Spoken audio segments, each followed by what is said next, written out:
to my hair. Okay, I've not even looked at myself in the mirror. Yeah. Okay. Ready? Yep.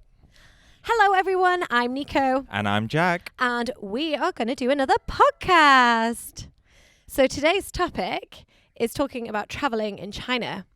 More specifically, Rural China. because We are in these beautiful surroundings. Yes, we are in rural China, definitely not in Beijing anymore. We have swapped the buzz of horns and cars and people for roosters. Sound of roosters, dogs, cows, and cats. Yes, exactly. So we are in rural China. We are in a village about 2.5 hours away from Jiangjiajie. Jiangjiajie? Jiangjiajie. Something like that. Yep, sorry. You know the I'm place. sorry. In a little village called Shiyanping. Yep. And it wasn't the easiest for us to get here. Nope, certainly wasn't. Rural places usually aren't the easiest, but also that's part of the adventure. So we're going to talk a little bit about that today. We're going to talk a little bit more about where we are and why we're here later. But first we're going to talk about just traveling in general in China and compared to other countries. So I think traveling in China can be easy. It can. It can. But it can also can't. Yeah, emphasis on can, but it also can't. So I think if you're coming to China to travel and you hit the big tourist hotspots, easy peasy. Don't need a tour. Yep. Fine. So easy. Cities are really easy to travel. They're easy to travel around. You can easily get tickets. Lots online. of signs in English. Yeah, super easy. But if, like us, you like to kind of go off the beaten path. Well, that's a whole different story. Yeah, that makes it a little bit less easy.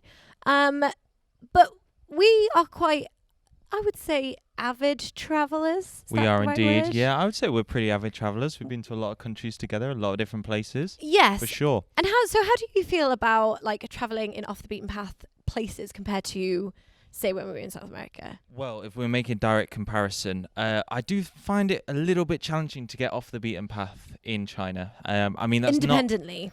Independently. Yeah. I mean, that's not surprising when you've got a country with so many people and so much going on that, of course, there's going to be other people, which is fair enough if you go somewhere, you know? Yeah, and also I feel like there's lots of places that you can go to get off the beaten path, but they're just not that accessible, especially for foreigners.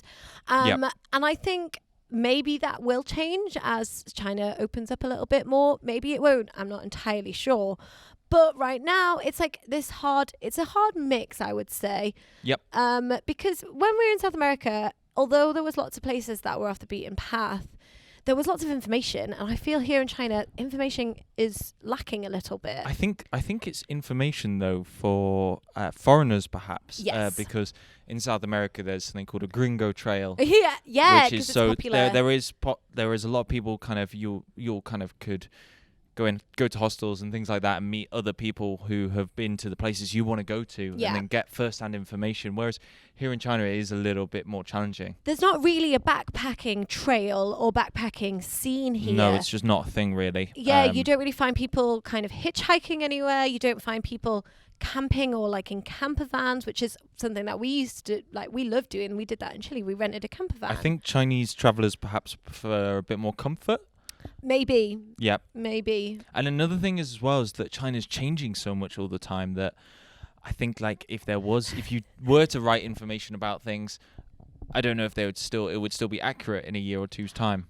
Yeah, I completely agree. I feel like even since we've been here and I started writing some blog posts about things, like things change so fast here. It is hard to keep up.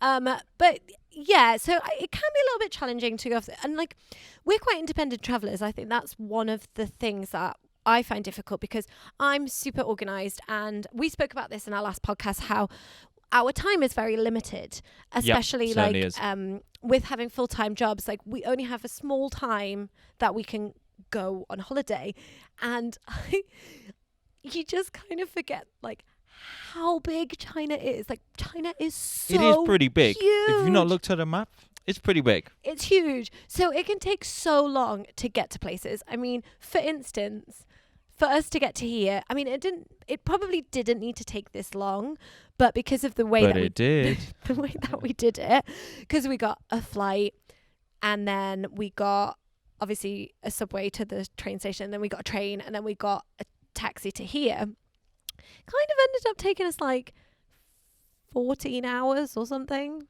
Yeah, it was a 14-hour journey, wasn't it? Yeah. And I mean, even like some high-speed trains, well, you can get the high-speed train from Beijing to Hong Kong, and that's still like a 9-hour journey. Yeah, it's crazy. And then like a slow train, they can take days to get to their destination, which is just mental. But is it worth it? I would say it's pretty worth it. I mean, look at where we are right now. Yeah. I think we're working on a whole film about this place right now, how you can get here, who you can come here with. And I think a lot of people, after seeing kind of our video with more B-roll and things, they're gonna want to come here too. Maybe it won't be so off the beaten path then. And then we've been to some places where I think kind of you can go off the beaten path. So for instance, our trip last year, we went to Guangxi. Yep. Which is obviously like a really popular tourist destination, and quite rightly so. It's amazing. But we really wanted to go to the rice terraces there. And you can do that in a day trip, and people can do it like on a tour. But we decided to do it ourselves and stay a few days there. And I think it was definitely worth it, apart from the fact that it rained the entire time. Rained every day. But, you know, it was still worth it. It was still worth it. And when we went to Inner Mongolia, I would say, again, a lot of people go to Hohhot and then they do a tour, and it's kind of this like really structured tour. You do the same things and you stay in these like yurts that aren't like really yurts. That very authentic. Yeah, but we found this local family and we went to stay with them, and it was amazing. And it just, watch our Inner Mongolia video. It would just give you a much better experience. And here we are now, here in this place, which is the same sort of thing. We are staying in this beautiful house. It's so stunning. It's so beautiful. With our host, who is called Yeye, and he is a local man who lives in this village, and he's lived here, I think, all of his life. All 80 years of his life. Yes, he's 80 old. And he's built this house with his son, and he's hosting people because we found it through a company called Laojia, and they have a few houses in rural parts of China. Yep. So they've got 4 houses in total, one here, one in Fujian, 2 in Guangxi. And their aim is to help foreigners like us, or Chinese people, to help people, to help the world who want to travel to rural China to be able to visit themselves. Visit these places themselves, not be on a tour, and like stay with local people, stay as guests. And it's amazing. Like, we've been wandering around the village with our host today, and he took us on this amazing walk and he showed us loads of places, and it's just such a beautiful thing to do. So stunning. Yeah, I mean, we'll probably visit all of the places, and it's really nice because it's very chilled, and although just the way we like it. Yeah, we want to do stuff with him, we also like don't really have time restraints, whereas as much as like tours can be really great, obviously they take you to a lot of places and you see a lot of things at once, but like we like to film a lot. Yeah. And so they make it it's kind of difficult if you're going on like a group tour. If you're on a private one, I think it would be fine because you can tell people to stop. But like, I hate kind of the pressure making people do things because of us. So that's why we're quite independent. But I would say that like traveling by tour is the most popular way to travel in China, probably. Yeah, it definitely is. Yeah. And that's just not really us. No. But hey, I'd be willing to give it a try. You know, if there are any tour companies that want to give us a free tour, change our mind. change my mind. But also the things with things like that is they can be really expensive as well. So yeah, certainly. That's another reason why we prefer just to do it on our own. Yep, for sure. So yes, so obviously I think a big factor for us, which I'm sure a lot of you point out, is we can't speak much Chinese, which, you know, it is a hindrance. Yep. But as most foreigners coming to any country, they're not going to be able to speak a lot of the language. Yep. So I think this is valid in any country, really. Like, if you're traveling anywhere, you should know some some of the language, but it's going to be hard to be fluent, right? Yeah, absolutely. Like, I'm not really fluent in some European languages, but I still can probably travel a lot easier. Yep.